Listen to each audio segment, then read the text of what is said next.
Добрый вечер. В эфире НВК «Саха», программа «Не пропусти главное». Здравствуйте, дорогие телезрители. Недостаточное развитие энергетики Республики Саха-Якутия еще несколько лет назад считалось одним из основных препятствий для экономического развития самого большого российского региона.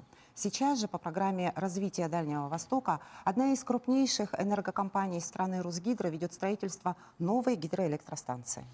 Тема нашей сегодняшней программы «Якутская ГРЭС-2».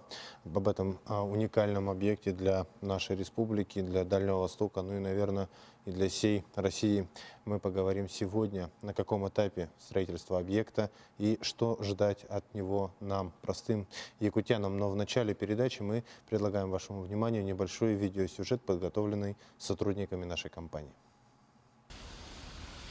Полным ходом идет строительство в столице республики Якутская ГРЭС-2. Это один из 4 новых энергообъектов на Дальнем Востоке. Возводит новую теплоэлектростанцию одна из крупнейших энергокомпаний страны – «Русгидро». Республика Саха находится в изоляции от национальной энергетической сети, поэтому в вопросах обеспечения энергией и теплом жители Якутии могут надеяться только на свои мощности, которые серьезно устарели. Первые трудности начали возникать еще более 10 лет назад. В 2002 году значительная часть Якутска на 2 часа осталась без тепла и света при 40-градусном морозе. Тогда в столице проживало 210 тысяч человек. С учетом того, что население города постоянно растет, соответственно, увеличивается и нагрузка на энергосистему. Ситуация постепенно становилась все сложнее. Сегодня строительство Якутской ГРЭС-2 – это основной проект для энергетики республики. Таких объектов на Дальнем Востоке не строили с 60-х годов прошлого столетия. Сейчас станция готова на 80%. Монтажники устанавливают оборудование в зданиях насосных станций, в котельном отделении завершена сборка котлов, идет монтаж трубопроводов и обвязка оборудования. Энергостроители в ближайшее время завершат монтаж основного оборудования в главном корпусе. В августе планируется заполнить теплотрассу и полностью опробовать схему. А в сентябре к началу отопительного сезона часть потребителей Якутска должны получить тепло от новой станции. Полный ввод объекта в эксплуатацию состоится в конце текущего года.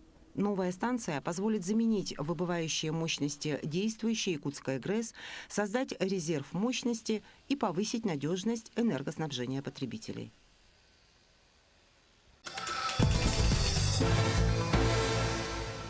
В эфире программа «Не пропусти главное», и мы говорим о строительстве новой гидроэлектростанции в столице республики. Добрый вечер, уважаемые гости. Добрый вечер. Ну вот сюжет посмотрели уже. Действительно, это уникальный проект строительства новой гидроэлектростанции. Проект очень сложный, очень мощный. Скажите, пожалуйста, а в чем особенности вот этой станции? Что из себя представляет она? Ну, да, для нас это очень важный объект. Просто я хотел бы немножко уточнить, это не гидроэлектростанция, это городская районная электростанция, она тепловая, она работает не на воде, а на газе. На газе. Да. Поэтому это тепловая электростанция в первую очередь. Ну, для города Якутска и для центральных вузов это очень такое, это важное событие, потому что наша первая ГРЭС, она уже изношена. Вот коллеги потом расскажут, до какой степени изношена. И для нас это, в первую очередь, для надежности очень важно строительство этой новой городской районной электростанции номер 2. Ну, изначально говорилось, что окончание проекта должно было состояться в конце 2015 года. Потом сроки перенесли на декабрь 2016, и, насколько сейчас известно, станция будет введена уже в полном объеме в строй только в январе 2017 года. Вот Трутнев так говорил.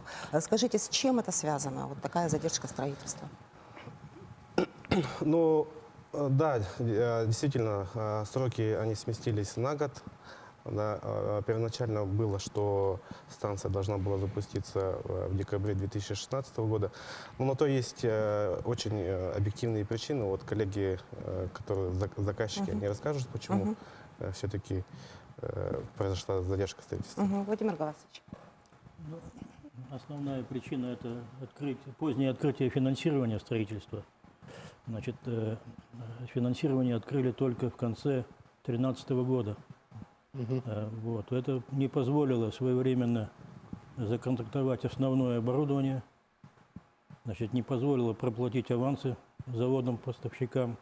Следовательно, проектные организации не получили исходных данных, и вот вся эта цепочка, она развелась и получилось отставание. Ну, наверное, тут еще повлияла вообще вся ситуация в мире, да, экономические санкции против России, да, потому что это же оборудование в основном импортного производства. У нас отечественных аналогов, наверное, нет, да? У нас есть отечественные аналоги, но такого ряда мощностей их, они не соответствуют мировым стандартам. Вот. А что касается поставок оборудования, то газовые турбины поставки General Electric были поставлены вовремя.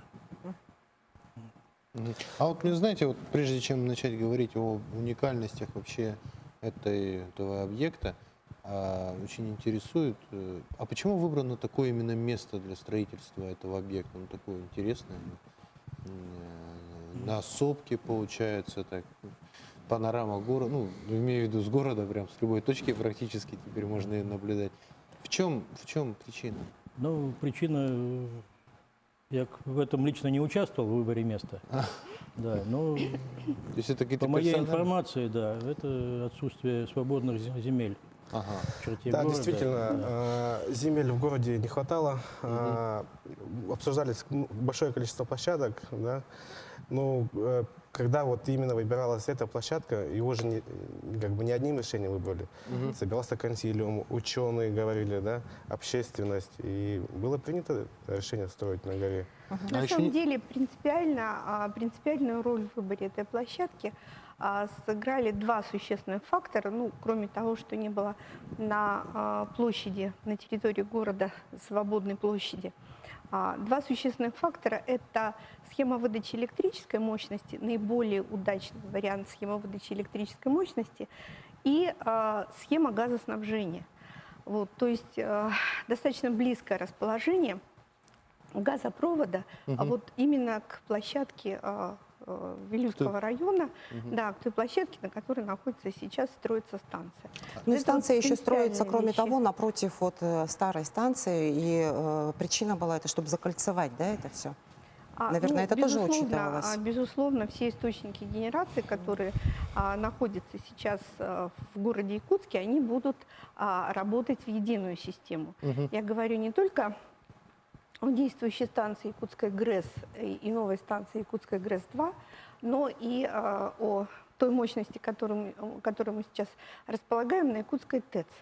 Вот, то есть все эти три станции, все эти три источника будут, естественно, работать в единую сеть. И наша задача в период пусконаладочных работ как раз обеспечить нормальный вход станции Якутская ГРЭС-2 в параллель в работу с действующими источниками. Ну, вот как раз, если мы говорим о входе в параллель, может быть, вернемся к вопросу об Якутской ГРЭС. В каком она состоянии сейчас? Насколько актуально получается ГРЭС-2 Якутская? Вот насколько она необходима? Ну, состояние Якутской ГРЭС-1. На самом деле оборудование, эксплуатирующееся на станции, достаточно старое. Самая старая турбина эксплуатируется с 1975 года. Это уже значительный срок. И только благодаря персоналу, который работает на станции, обеспечивается надежное энергоснабжение На честном города слове, Якутска. короче говоря, Не на работает. честном слове. Нет? На высоком профессионализме Великом, персонала. понятно. И на запасе прочности, который был заложен советскими проектировщиками и изготовителями оборудования. Вот на этих двух обстоятельствах обеспечивается надежность. Ну, я думаю, что не только на этих двух обстоятельствах, потому что ПАО «Якутскэнерго» в целом прилагает значительные усилия к тому, чтобы поддерживать моторесурс того оборудования, которое сейчас эксплуатируется на действующей станции.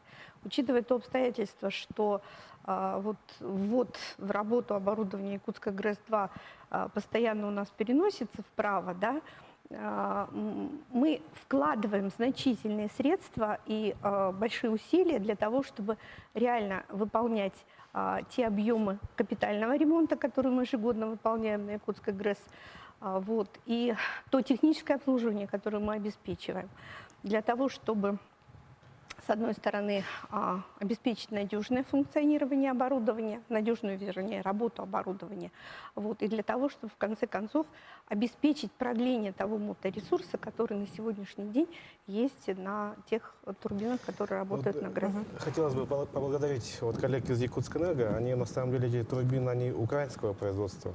И вообще все контакты с заводом-изготовителем этих турбин, они уже все отрезаны.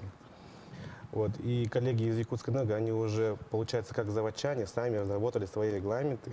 Да, то, что не положено по паспорту, проверяют это оборудование, его обслуживают и поддерживают в доступном состоянии. Вот, Да, слава богу, серьезных аварий-то, по-моему, и не было. Один раз как-то лет 10, по-моему, назад. Ну, к Ты сожалению, громко сказал, да? почему постучать, да. Да-да-да. Энергетики люди такие, что Суеверные. предпочитают не говорить о таких вещах, потому Я что не энергетик. кстати. в условиях нашей жизни с вами, учитывая то, что это, по сути дела, единственный источник в центральном энергорайоне, вот все разговоры на эту тему – это большие-большие риски. Ну, Поэтому хорошо. действительно персонал станции работает в очень таком напряженном режиме для того, чтобы обеспечивать вот эту надежность энергоснабжения почти 500 тысяч населения республики. без права Когда мы наших- говорим, что это аналогов вот этой строящейся станции на сегодняшний день нет, это правда. И прежде всего потому, что станция строится в условиях вечной мерзлоты. У нас вот тут Я ученые. хотел Да. задать вопрос коллеге из ТЭЦ-1. КРЭС-1. Значит, вы сказали о том, что очень много изношенного оборудования и так далее. Это затрудняет обслуживание города Якутска. А скажите, пожалуйста, вот географические условия в настоящее время, они влияют на эксплуатацию станции? И как они сказываются вот на эксплуатационных ее параметрах, от которых зависит снабжение города теплом и электричеством? Я хотел бы тогда поблагодарить тех проектировщиков, которые в далеком 1966 году спроектировали эту станцию. Были приняты, на самом деле, очень удачные, я считаю, технические решения для устранения вот этих влияний гидрологических на работу оборудования. Мы практически не чувствуем никакого влияния вечной мерзлоты. Мы в минимальном объеме вредим, что ли, природе, вот именно в этом отношении. Игорь Алексеевич, Да. простите, что вас перебиваю. Давайте прервемся на короткую рекламу. Реклама на НВК «Саха».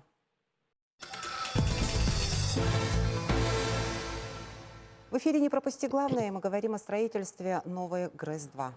Вы хотели задать вопрос? Учитывался ли опыт проектирования строительства ЯТЭЦ-1 при проектировании строительства ЯТЭЦ-2? Да, на самом деле, проектировщики, которые проектировали эту станцию, приезжали на Якутскую ГРЭС, мы им показывали все те технические решения, которые у нас есть, и большинство из них было применено при проектировании Якутской ГРЭС-2. У меня еще один вопрос есть, коллеги. А скажите, пожалуйста, в проекте было предусмотрено оборудование мониторинговой сети за состоянием крилитозоны при эксплуатации этой станции? Ну, вот, наверное, Вам, да? Вопрос ко мне, да, естественно. Хорошо, извиняюсь, коллеги. В соответствии с нашими действующими, значит, СНИПами по основаниям на вечно мерзлых грунтах, мы с первой сваи такой мониторинг ведем. Занимается этим специализированная организация, всем известный фундамент проект. И по сей день мы ведем, хотя уже свайные основания все на месте, все они уже нагружены на 95%. Мониторинг такой ведется и будет вестись всю оставшуюся жизнь. Понятно, спасибо. Мы приглашали сюда представителей Министерства охраны природы, хотели видеть здесь экологов, потому что очень важный такой вопрос – это воздействие этой станции на окружающую среду. Скажите, пожалуйста, какие исследования были проведены, прежде чем вот этот проект стал осуществляться?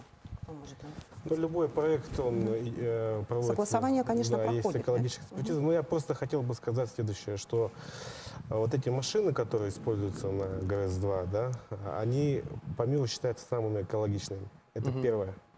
Второе. Потребление газа, да, на этих машинах, оно существенно меньше, чем на наших отечественных.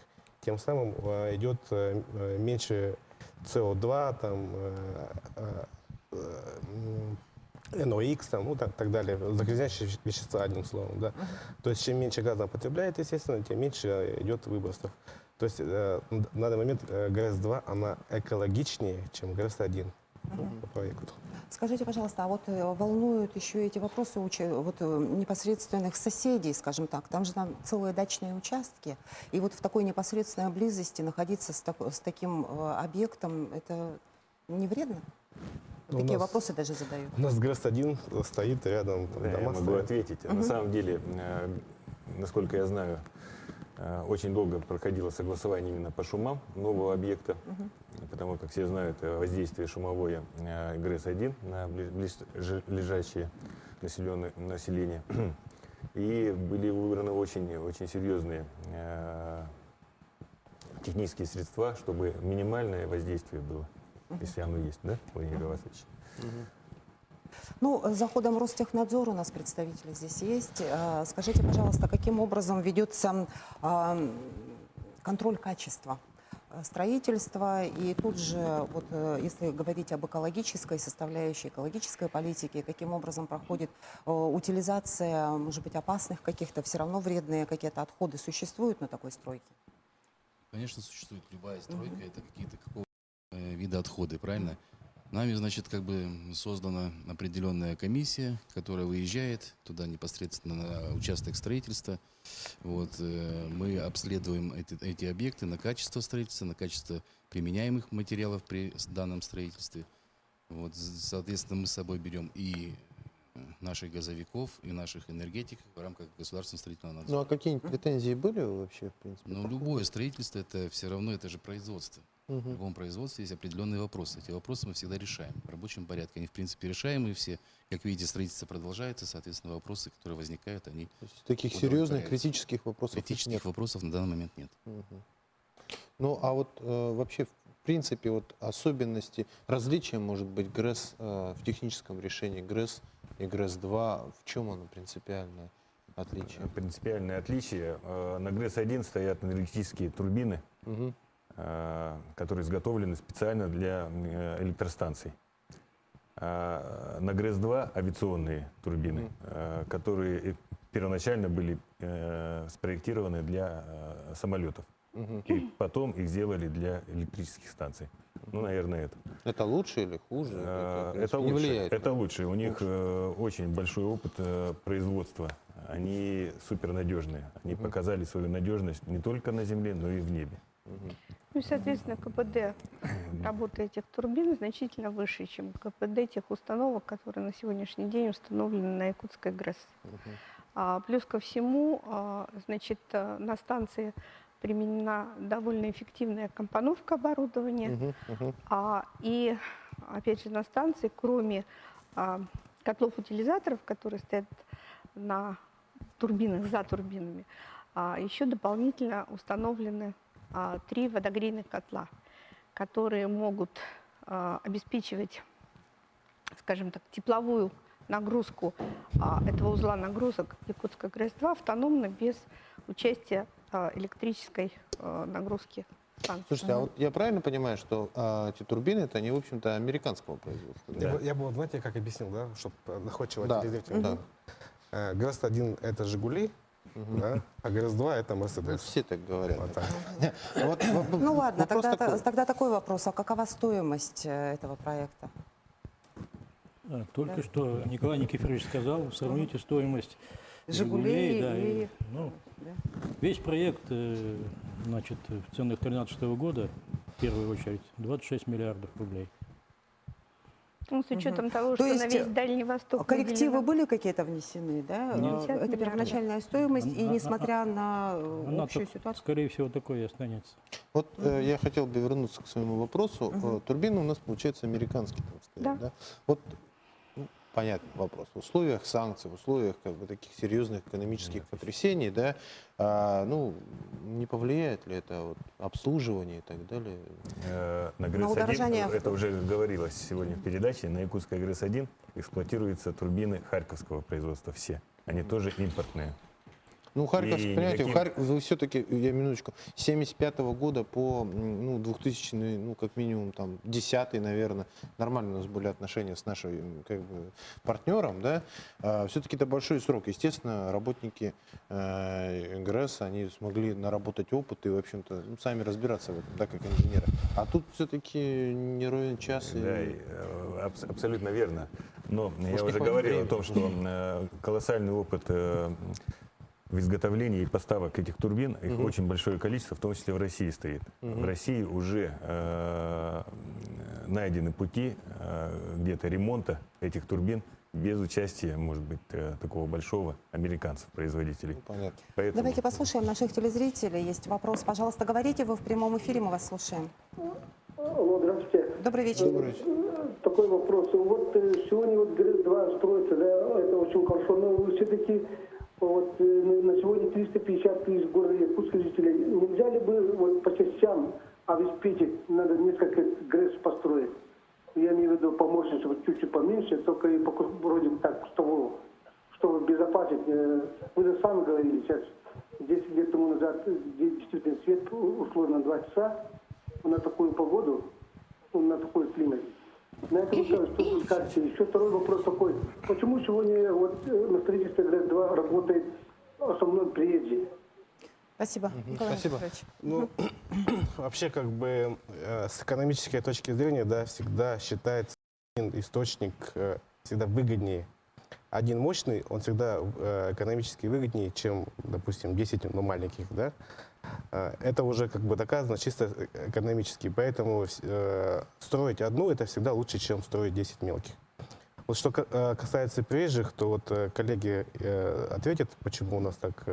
Слушайте, а это не получается. будет вот, все яйца в одну корзину, как, знаете, помните, как говорится, это не Нет, один источник, и Нет, все-таки... у нас, смотрите, у нас сейчас город Якутск и центральный Лусовуд обеспечены не одним ГРЭС-1, да, А два. а 3 уже. Тремя. Да, Ну и ТЭЦ еще. Нет, ГРЭС-1, ГРЭС-2, и у нас еще с юга приходит линия. Вот что. Да, то есть мы уже будем с 3 сторон как бы защищены Понятно. при случае всяких. Да. Ну и по поводу персонала. По поводу который трудится персонала, да. на стройке. Ну, сегодня только на площадке работает 1200 человек. Из них это 300 жителей Якутска, которые работают, ну, в основном в 2 компаниях. Это СМУ, который создал здесь генподрядчик на базе местного персонала, и ООО ПСР, предприятие строительных работ. Ну, есть еще там 5-6 небольших компаний. То есть сегодня 300 человек работает. Это составляет 25% от всей численности, которая занята там. Значит, раньше, будем говорить, летом, когда был пик общестроительных работ, якутян работало на площадке 40%. Ну, связано это с чем? Что сейчас начался этап более специализированных работ. То есть приехало очень много электромонтажников, тепломонтажников, то есть специальные работы, которые, ну, местные организации не в силах выполнить, не по своей, будем говорить, со своей численностью, просто они не справятся с этим. Ну, Поэтому- получается, и на пике-то не самое большое количество, 40%, меньше половины. Это с чем связано? С тем, что люди работать просто на этот объект не идут, зарплаты маленькие, квалификации не хватает. Нет, Что? Ну, на самом деле, я готова Генподрядчик- ответить на этот вопрос. Пожалуйста, да. Все очень просто, предельно просто. На рынке труда города Якутска и республики специалистов такого профиля Мгм. и такого уровня квалификации, который требуется уже сейчас на том уровне строительства станции, на котором мы находимся, нет.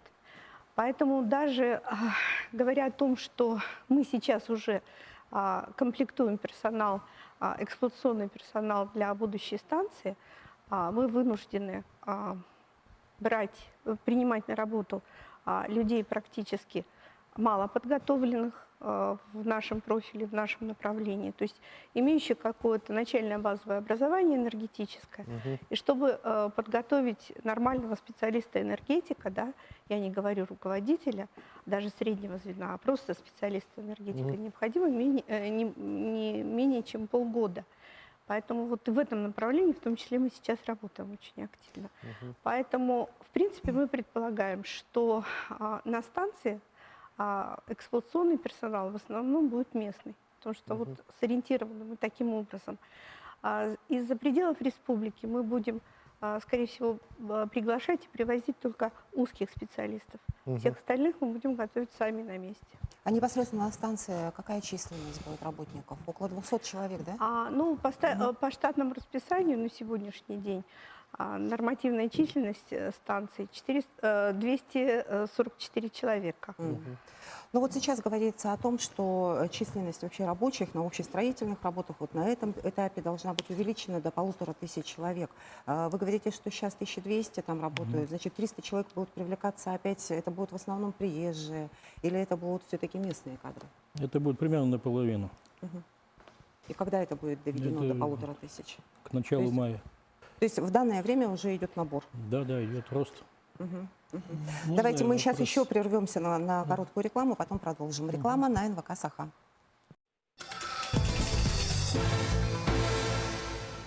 Вы смотрите программу «Не пропусти главное». Говорим мы о строительстве ГРЭС-2. И у нас есть телефонный звонок.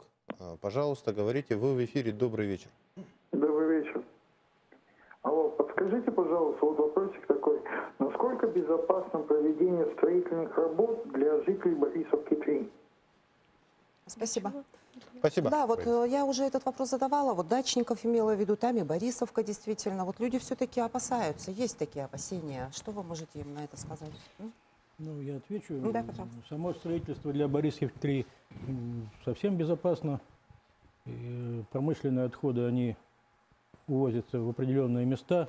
Выбросов и сбросов практически сейчас во время строительства отсутствует.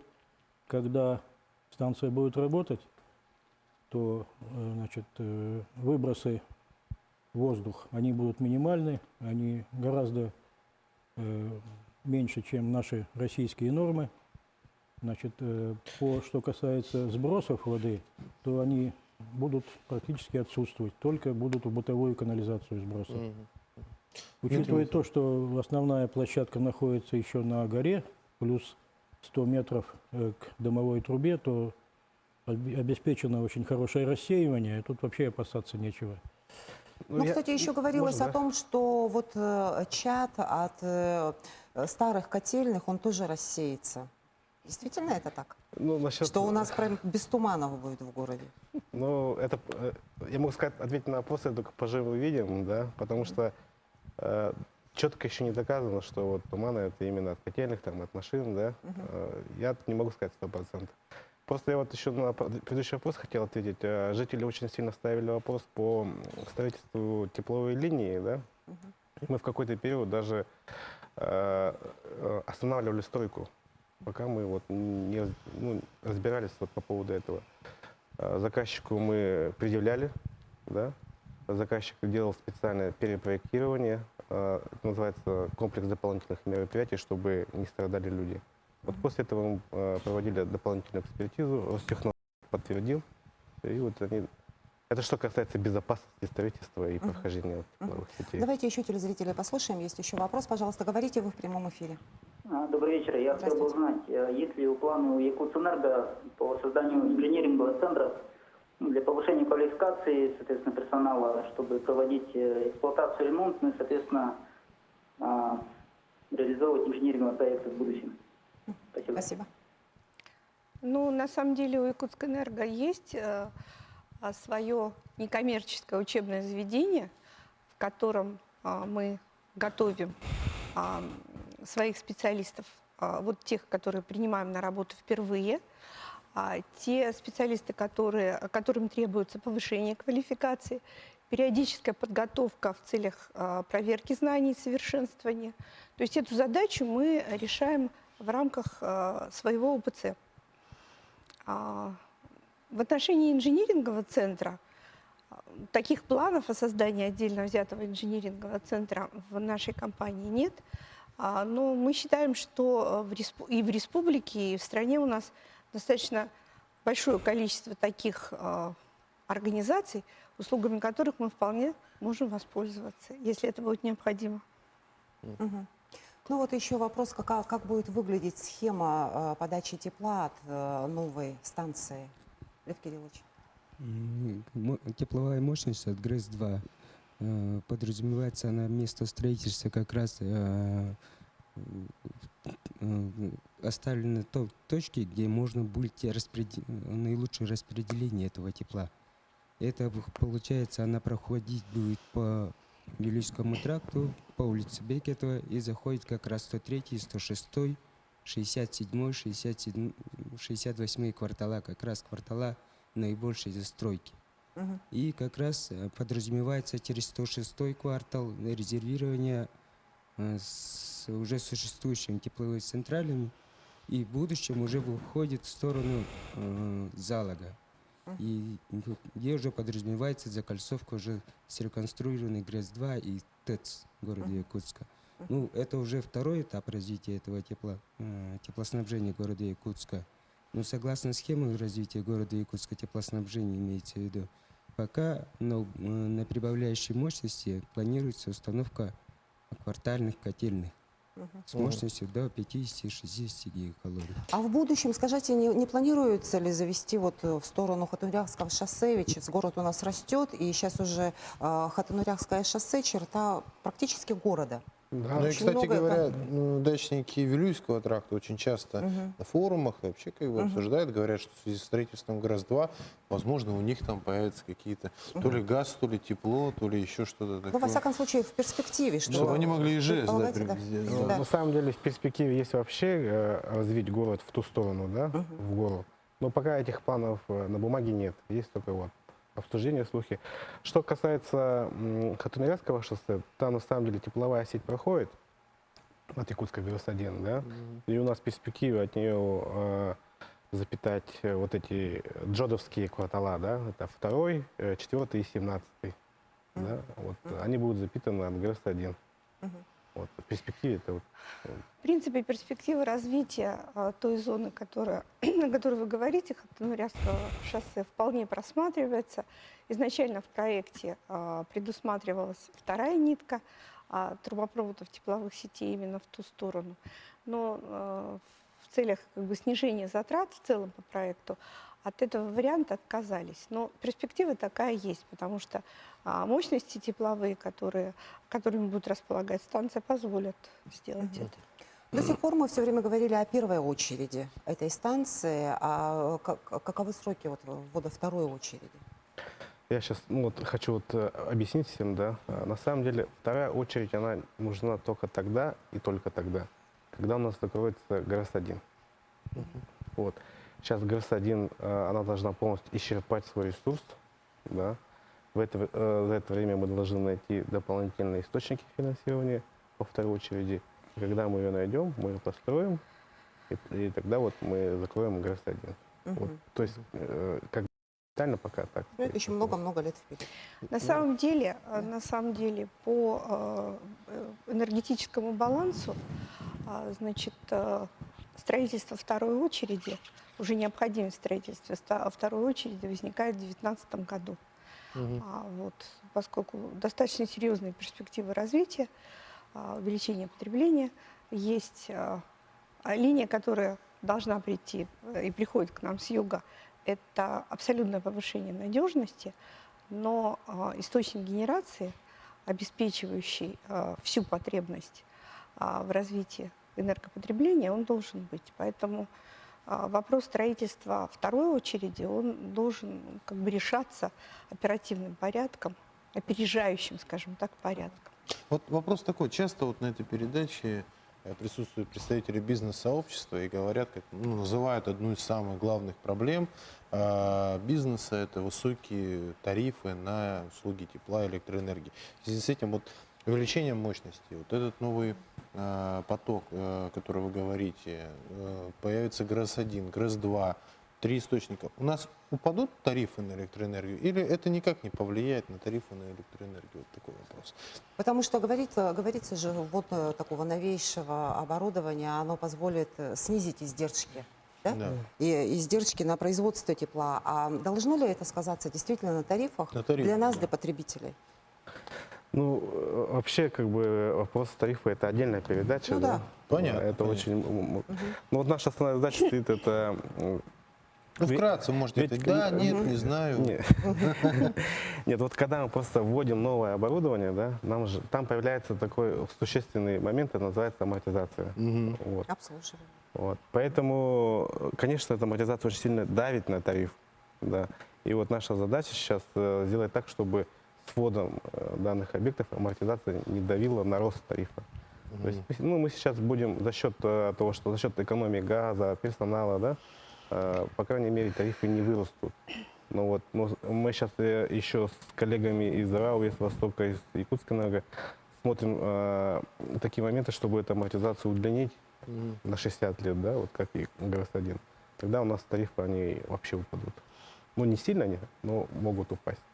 Поэтому сейчас это все считабельно, мы считаем, договариваемся. Я позволю себе напомнить поручение Владимира Владимировича Путина, которое было не так давно озвучено, о том, что тарифы в Дальневосточном регионе должны быть снижены до уровня среднероссийских.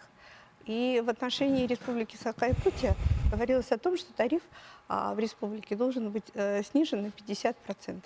Но мы должны понимать с вами, что то строительство, которое мы сейчас ведем, это очень дорогое строительство. И формально это должно привести к удорожанию тарифа. Но наша задача, задача республики, задача, наверное, правительства Российской Федерации, учитывая, опять же, поручение Путина, с этой задачей справиться. Но справиться с задачей не повышения тарифа прежде всего и снижения тарифа вот на 50%, как это было озвучено. Решить эту задачу можно только путем инвестирования, путем компенсации определенного уровня затрат, которые несет энергетика республики из бюджета Российской Федерации.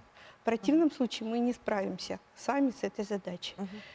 У вас вопрос какой-то был, да? Но я боюсь быть назойливым коллегам и условно назову их технарем. Из их ответов на вопросы и высказываний мне ясно, что эта станция будет высокотехнологична, вот, качество строительства самого вот верхней надстройки и так далее будет высоким, и сомнений не будет вызывать. У меня вызывает сомнение в том, как она будет эксплуатироваться. Почему? Значит, я не услышал ни от кого, что на момент строительства существует геологический прогноз. В конце концов, мы живем на территории вечной мерзлоты. И не просто вечной мерзлоты, а очень пестрой, которая при взаимодействии с инженерными сооружениями часто ведет себя непредсказуемо. Первое. Второе. Прогноз должен быть еще на момент эксплуатации, потому что этот этап при возведении этой стройки самый ответственный. Строители, эксплуатационники, которые там будут работать, часто совершенно неквалифицированные, то есть не умеют подходить к той территории, на которой они работают. Вот нам говорят здесь, мы привезем откуда-то. Они, мы перевезем, они их, может, мерзлоты и не видели, и не будут знать, что с ней делать. Так вот, вот Гортехнадзор, так я говорю, да? Наверняка у вас должны быть сведения, существует ли мерзлотный прогноз на момент строительства, мерзлотный прогноз на момент эксплуатации.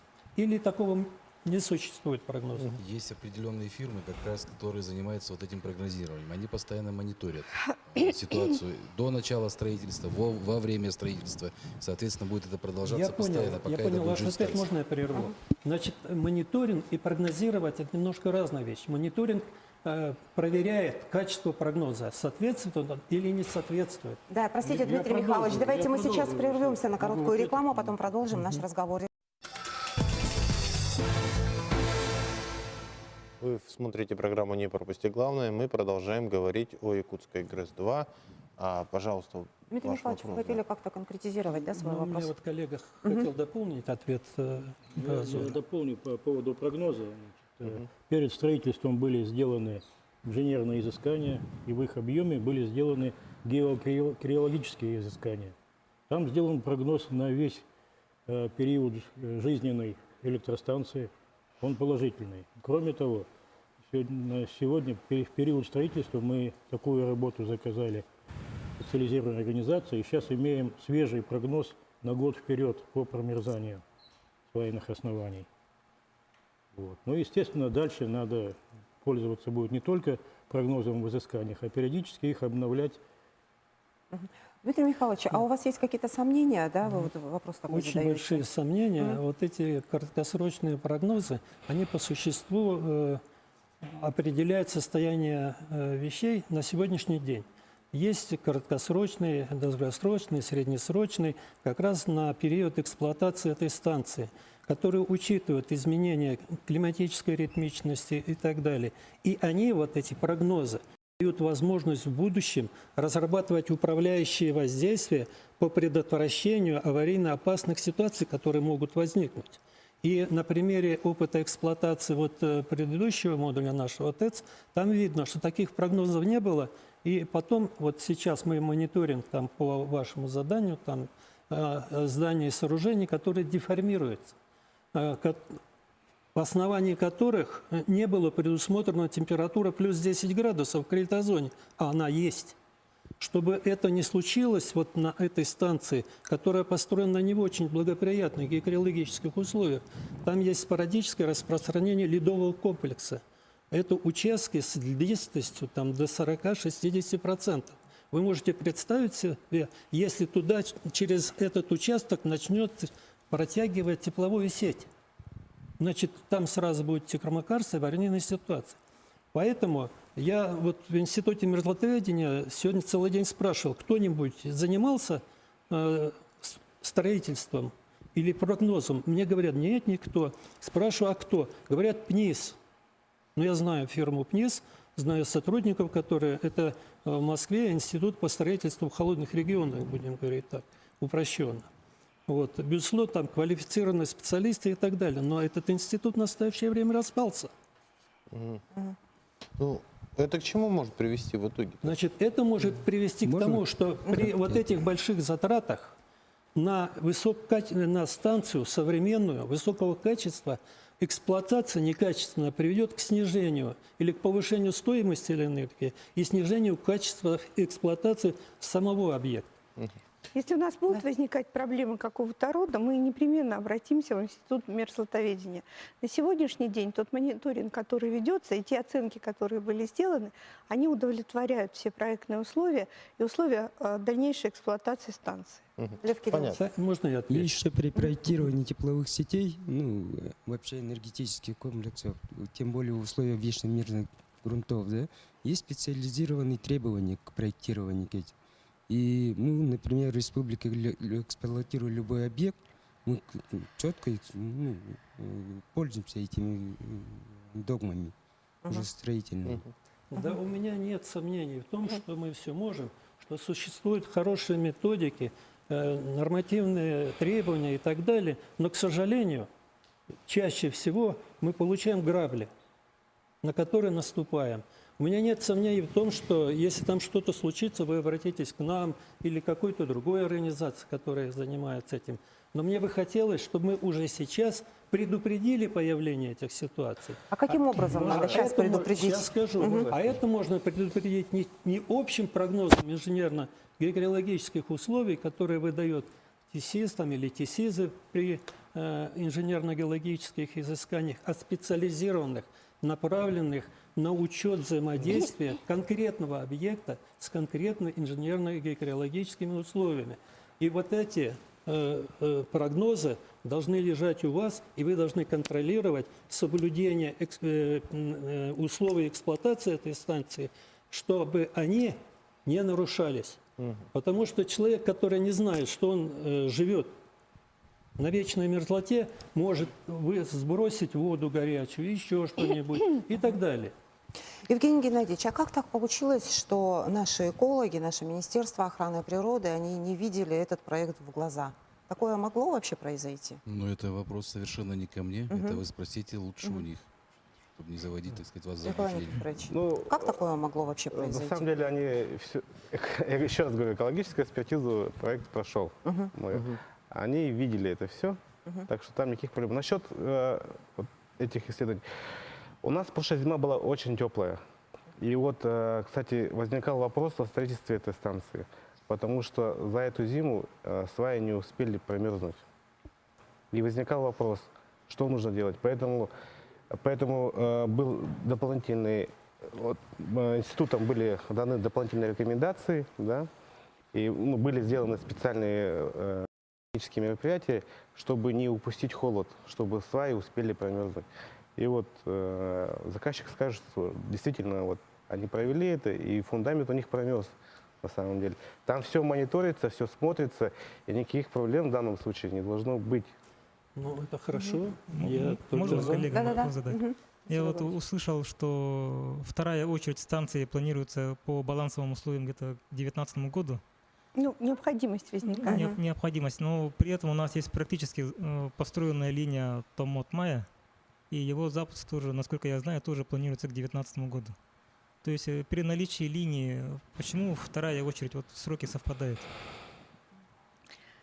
С одной стороны, вопрос. с одной стороны, да. потребность возрастает, поскольку все-таки мы имеем достаточно интенсивное развитие на текущий момент в центральной зоне Республики Саха-Якутия. Это первое. Второе. А вот говоря о линии, я уже, кстати, об этом говорила, нельзя говорить, что линия не является источником энергоснабжения. Никакая линия не является источником энергоснабжения. Линия, как правило, является источником резервирования. То есть линия строится на случай дефицита мощности, возникающего при разных условиях. А плюс ко всему, эта линия должна дать толчок, развития зоны, прилегающей к железнодорожному узлу и дальше по железной дороге от юга до центра республики. То есть вот это как бы перспективная задача, которая в первую очередь ложится на эту линию. Поэтому компенсировать линии возможностями мощности этой линии максимальной в 160 мегаватт строительство второй очереди станции неправильно и недостаточно. То есть вот этого перетока, прогнозируемого перетока, уже не будет достаточно для того, чтобы покрыть потребность общую. Ну, если говорить о кадровой политике, вернуться, мы уже немного об этом говорили. Кто будет обслуживать эту электростанцию, каким образом готовятся и где готовятся эти кадры? Может быть, это будут кадры из ГРЭС-1? Кадры, которые будут эксплуатировать Якутскую ГРЭС-2, как раз сейчас проходят подготовку на Якутской ГРЭС-1 для того, чтобы узнать, что такое энергетика, и перенять, может быть, часть опыта того профессионализма, который существует у персонала Якутской ГРЭС-1. А вообще говорили вот на этапе строительства о том, что вот человеческий фактор там будет влиять минимально. То есть людей там будет на этой ГРЭС-2 минимум. В основном будет компьютер. 240 человек, вот сказали. 240 человек будут обслуживать. Это так и планировалось? Или это... 240 это нормально, это немного. Это Но больше, вначале чем на была ГРЭС? цифра даже Это 185, я помню. Примерно одинаково. Примерно одинаково. Тогда, в принципе, влияние вот эти автоматики, это все-таки больше слухи были, да? Но они Нет. перестраховываются. Нет, там и оборудование на ГРЭС-2 больше, чем на ГРЭС-1. А, вот так. Ну, то есть с персоналом-то проблем не будет, да? Ну, во-первых, я уже говорила о том, что 244 человека – это нормативная численность. На сегодняшний день штатное расписание утверждено на уровне 236 человек. То оборудование, которое будет установлено на станции, вне зависимости от того, что там будет работать система АСУТП, да, оно также требует обслуживания. Тем более, что, как я уже говорила, это и турбинные установки, и водогрейные котлы. Поэтому скажите, пожалуйста, станции расположены на двух площадках. Это уже приводит к увеличению численности некоторому относительному. Потом Но там в же целом- еще нужно построить внеплощадочную инфраструктуру. Это подъездная дорога, пути, да? Это водозабор, это, наверное, еще какие-то, очень много чего еще, да? Ну, там достаточно Всё уже много строится. объектов, которые необходимо обслуживать. И на верхней площадке, на основной так называемой, и на вторичной площадке, там, где расположено ЦТП. Я бы хотел сказать, что вот этой внеплощадкой мы, по большому счету, очень сильно обновили инфраструктуру города.